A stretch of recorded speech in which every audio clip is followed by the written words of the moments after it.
Rupiah makin anjlok karena Trump, Prabowo diminta evaluasi program MBG dan Antara. Indonesia terancam mengalami resesi ekonomi akibat kebijakan pajak impor alias tarif baru Amerika Serikat atau AS. Presiden AS Donald Trump baru-baru ini menaikkan tarif impor terhadap beberapa barang yang berasal dari sejumlah negara. Indonesia termasuk negara yang terkena kebijakan ini dengan kenaikan tarif impor menjadi sebesar 32% untuk barang-barang yang berasal dari tanah air. Prediksi itu diramalkan Direktur Eksekutif Center of Economic and Law Studies atau Celios Bhima Yudhistira.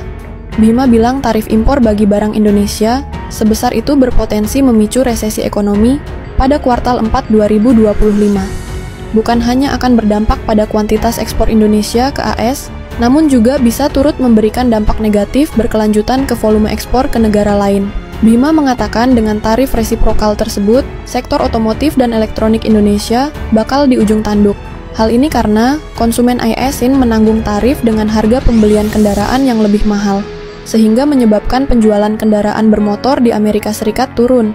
Hal itu berdampak pada penurunan permintaan produk-produk asal Indonesia dari konsumen di AS. Dia juga bilang ada korelasi ekonomi Indonesia dan AS dengan persentase 1%. Sehingga jika terjadi penurunan pertumbuhan ekonomi AS, maka ekonomi Indonesia turun 0,08%. Selain sektor otomotif dan elektronik, industri padat karya seperti pakaian jadi dan tekstil diperkirakan bakal mengalami penurunan. Mengingat banyak jenama global asal AS memiliki pangsa pasar besar di Indonesia. Sebab itu, dia menyarankan agar pemerintah perlu mengejar peluang relokasi pabrik dengan cara memberikan regulasi yang konsisten, efisiensi perizinan, serta kesiapan infrastruktur pendukung kawasan industri. In a few moments, I will sign a historic executive order instituting reciprocal tariffs on countries throughout the world. Reciprocal, that means they do it to us and we do it to them. Very simple, can't get any simpler than that. This is one of the most important days, in my opinion, in American history. It's our declaration of economic independence. For years, hardworking American citizens were forced to sit on the sidelines as other nations got rich and powerful, much of it at our expense. But now it's our turn to prosper, and in so doing, use trillions and trillions of dollars to reduce our taxes and pay down our national debt, and it'll all happen very quickly. With today's action, we are finally going to be able to make America great again, greater than ever before. Dan kita tentu akan terus melihat bagaimana pertumbuhan terutama dikaitkan dengan persaingan global, dan kalau kita lihat trade akan menjadi salah satu isu yang paling menonjol dan potensius, yang paling tegang ya dari pergaulan antar negara, karena sekarang hampir semua negara tidak segan menggunakan tarif atau dalam hal ini perang dagang di dalam menjaga industri maupun perekonomian masing-masing. So, if you look at that, China, first row, China, 67%. That's tariffs charged to the USA, including currency manipulation and trade barriers. So, 67%, I think you can, for the most part, see it. Those with good eyes, with bad eyes. We didn't want to bring, it's very windy out here, we didn't want to bring out the big charts because it had no chance of standing. Fortunately, we came armed with a little smaller chart. So it's 67%, so we're going to be charging a discounted reciprocal tariff of 34%. I think, in other words, they charge us, we charge them less, so how can anybody be upset? They will be, because we never charge anybody anything, but now we're going to charge. European Union, they're very tough, very, very tough traders.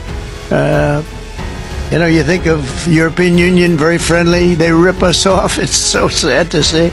It's so pathetic. 39%, we're going to charge them 20%, so we're charging them essentially half. Vietnam, great negotiators, great people.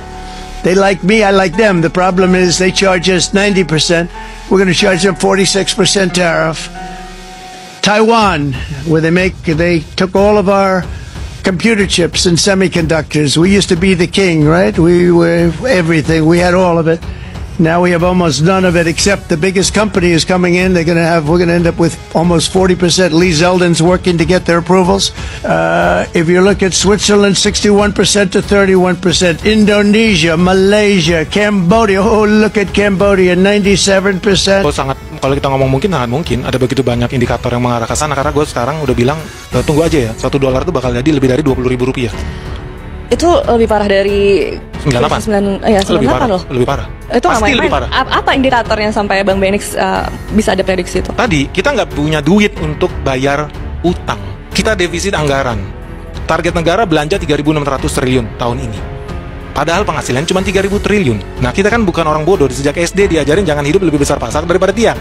Tapi negara tingkah lakunya penghasilan cuma 3.000 triliun, belanja 3.600 triliun. Berarti udah pasti lu defisit. Duitnya dari mana? Ini belum ngomongin soal lu bayar utang jatuh tempo lu. Kita masih belum ngomongin harga batu bara bakal terus turun. Pendapatan negara royalti dari situ berarti bakal berkurang. So, apa yang harus dilakukan sama negara kalau begitu? Nanti di bulan Juni lu akan lihat, Rizka. Di situ Prabowo harus ambil keputusan yang sangat berat. Kita nggak bisa bayar duit jatuh tempo utang tuh 600 sampai 700 triliun. Kita nggak punya duit. Apa yang akan diambil keputusannya? Kalau keputusan yang paling sulit diambil Prabowo adalah cetak duit, apa yang terjadi? Inflasi besar-besaran. Inflasi besar-besaran, semua duit beredar di masyarakat, duit nggak ada artinya kayak 98. Yang terjadi adalah demo besar. Coba kita jelasin kenapa Trump kasih tarif impor sebesar 32% ke Indonesia. Jadi teman-teman, angka 32% tarif impor bagi Indonesia adalah tarif tertinggi dari Trump. Katanya biar fair. Kenapa? Karena Trump itu ngerasa kita terlalu protektif soal barang impor. Aturan perizinan ribet, dan yang paling bikin panas AS adalah kita itu maksa perusahaan sumber daya alamnya masukin duit ekspor ke dalam negeri. Jadi Amerika itu ngerasa dirugikan, dan ya udah terjadilah tarif naik. Nah, kita flashback dulu nih sebelum ini. Jadi sebenarnya Indonesia itu sendiri udah nerapin tarif 64% untuk barang-barang dari Amerika. Jadi pas Trump kasih tarif 32% itu sebenarnya setengahnya, teman-teman, dari tarif kita ke mereka. Bisa dibilang ya ini semacam balas dendam dagang gitu loh. Dan bukan kita aja yang kena, tapi Uni Eropa juga ngamuk dan bilang ini pukulan besar buat ekonomi global. Mereka kalau nggak salah kena tarif 20%, teman-teman, dan udah siap ambil langkah tegas. Lalu Jepang juga buka suara. Mereka langsung minta dikecualikan, tapi tetap aja kena tarif balasan 24%. Kanada nggak mau kalah, PM-nya juga bilang kita lawan dengan langkah balasan. Intinya nggak bakal diem aja. Lalu Cina juga buka suara. Cina nanggepinnya lebih santai, tapi tegas. Mereka itu bilang perang dagang nggak ada pemenangnya. Dengan bahasa halusnya ya Trump itu dia cari ribut sendiri, teman-teman. Sekarang dampaknya buat apa sih ke Indonesia? Pertama nih ya, misal industri tekstil dulu deh. Dan ini alas kaki kita terutama yang bakal kena pukulan telak. AS itu termasuk pasar besar buat produk kita. Dengan tarif setinggi ini, ekspor bakal turun pastinya. Pabrik bisa tutup, dan PHK massal jadi ancaman nyata, teman-teman. Lalu yang kedua, nilai tukar rupiah itu bisa anjlok, Pak. Prediksi rupiah itu bisa tembus 17.000 loh per dolar Amerika. Impor jadi mahal, harga barang naik, dan boom, inflasi. Lalu ketiga, pertumbuhan ekonomi bisa melambat. Target kita kan tumbuh 5%, tapi makin gak realistis sebenarnya. Investasi asing bisa aja kabur, pasar saham bergejolak, dan ekonomi kita jadi lesu. Jadi ini bukan cuma soal tarif, ini soal masa depan ekonomi kita. Poinnya pemerintah harus siap gerak cepat, negosiasi ulang, atau cari pasar ekspor baru. Kalau enggak ya siap-siap aja, teman-teman. Ekonomi kita bakal makin terpuruk. Ada potensi badai PHK di Indonesia gara-gara kebijakan tarif Trump. Kok bisa? Trump baru saja bikin aturan baru. Semua barang impor yang masuk Amerika Serikat kena tambahan biaya minimal 10%. Nah, itu disebut tarif impor. Selain itu, sejumlah negara juga kena tarif resiprokal. Misalnya Indonesia, yang kena sampai 32%. Menurut Trump, banyak negara yang dianggap main curang karena memasang biaya masuk tinggi untuk barang dari Amerika Serikat. Selain itu, Trump juga bilang kalau tarif ini juga untuk melindungi produk buatan Amerika dan juga menambah uang kas negara. Ya, pastinya dia pengen mengembalikan kejayaan ekonomi. Ini kan dia nggak mau kalah sama China kan, dan dia nggak mau kehilangan dong hegemoninya sebagai negara adidaya di dunia. Nah, ekonom juga bilang kalau Indonesia harus waspada terhadap dampak dari kebijakan ini. Ya kan, ke Amerika tuh kita banyak ekspor padat karya ya, jadi otomatis kan demand ekspor padat karya itu akan turun. Nah, otomatis kan bisa terjadi PHK lagi, bisa terjadi pengurangan order ya, yang berujung kepada pengurangan karyawan. Selain itu, ini potensi dampak lain untuk Indonesia. Terus Indonesia harus ngapain ya? Jadi Ya nomor satu yang harus diselamatkan negosiasi dengan Amerikanya. Minimal kita nggak terlalu tinggi lah ya dari sisi tarifnya. Pemerintah juga diminta untuk jaga kepercayaan dengan bikin aturan yang ramah investor, biar iklim usaha tetap sehat dan menarik. Saudara-saudara, hutang pemerintah kita naik terus, ya kan? Tadi 95 juta orang masih hidup miskin. Hutang pemerintah naik terus. Sekarang hitungannya naiknya adalah 1 triliun tiap hari hutang. Ada yang mengatakan, oh utang banyak tidak menjadi masalah, ya kan?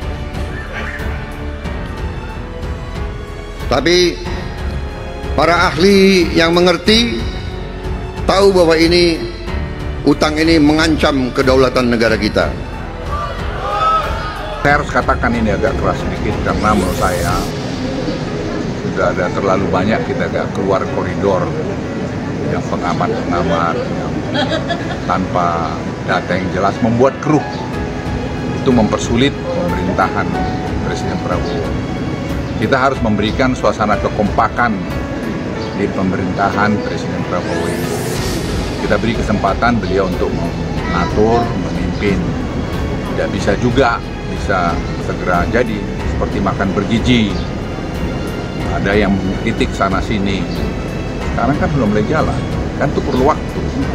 Dan hasil studi kami ini, studi kajian yang dilakukan oleh ahli kemiskinan, Profesor Arif Ansori. Ini program yang sangat baik sekali. Jadi jangan kita terus torpedo karya-karya bagus yang baru dimulai. Kita nggak tahu persis nih perhitungannya gimana, informasi itu nggak ada gitu ya, sumber informasinya kita dapat juga bahkan dari teman-teman media dapatnya dari mana? Dari kepala BGN, karena yang berbicara hanya boleh kepala BGN gitu ya, operasional gitu ya, operasional dari atas ke bawah. Seperti apa gitu ya, jadi di paling atas di struktur ini Presiden, bawahnya BGN, karena BGN langsung bertanggung jawab ke Presiden gitu ya. Kemudian di sampingnya BGN ada siapa? Ada Kementerian Pertahanan. Pertanyaannya kenapa Kementerian Pertahanan? Memang Kepala BGN bilang bahwa SPPG ini juga masih dalam proses pembentukan, yang mana targetnya adalah akan ada 5.000 SPPG sepanjang tahun 2020. Tapi dari temuan kami baru sampai 200-an.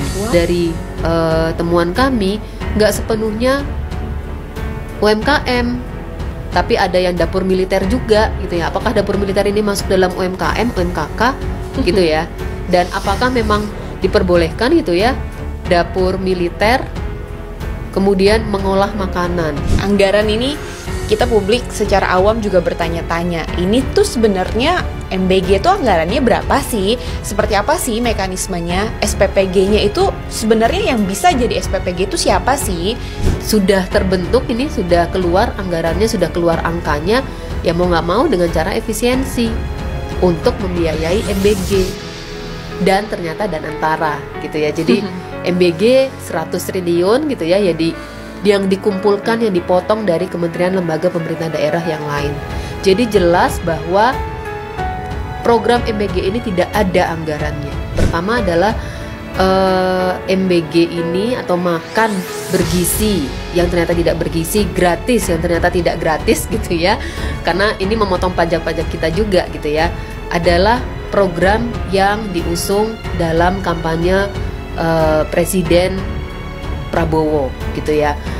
Kalau kami melihatnya begini, MBG ini adalah bansos. Ekonom Senior Institute for Development of Economics and Finance INDEF, Fadil Hasan meminta Presiden Prabowo Subianto untuk mengevaluasi program unggulannya seperti makan bergizi gratis MBG dan Danantara. Ini disebabkan karena rupiah semakin terdepresiasi terhadap dolar AS karena tarif impor Donald Trump.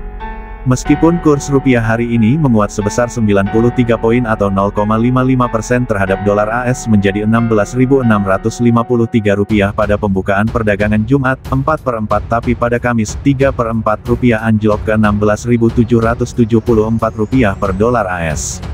Kalau kita lihat, terjadinya depresiasi rupiah akhir-akhir ini disebabkan karena faktor internal, MBG, Danantara, Koperasi Merah Putih dan banyak lainnya, ucap Fadil Hasan secara daring, Jumat 4/4. Publik khawatir deretan program unggulan Presiden Prabowo itu tak mencukupi dalam hal pembiayaan. Itu harus ditangkap pemerintah dan harus melakukan evaluasi program tersebut agar bisa meyakinkan publik dan pasar, bahwa ini bisa secara sustain untuk membiayai program tersebut, lanjutnya. Sebelumnya, pengamat pasar uang Ibrahim Aswaibi mengatakan pemerintah mesti bertindak cepat memitigasi dampak akibat tarif impor AS, agar pelemahan rupiah tidak berlanjut merosot. Indonesia termasuk negara yang masuk target Trump dengan diberlakukan tarif 32%. Ini melemahnya cukup tajam, walaupun perdagangan internasional di hari ini pun juga masih berkutat di Rp16.745, sempat di Rp16.770, kata Ibrahim ketika dihubungi Kumparan, Kamis 3/4. Menurut Ibrahim, pemerintah harus melakukan perlawanan terhadap AS dengan menetapkan biaya impor sebesar 32% juga terhadap produk-produk yang diimpor dari AS. Yang kedua, pemerintah harus segera mencari pasar tujuan baru selain AS. Indonesia telah bergabung ke dalam blok ekonomi BRICS. Menurut Ibrahim, negara-negara anggota BRICS harus membuka jalan untuk mengganti tujuan ekspornya di luar AS.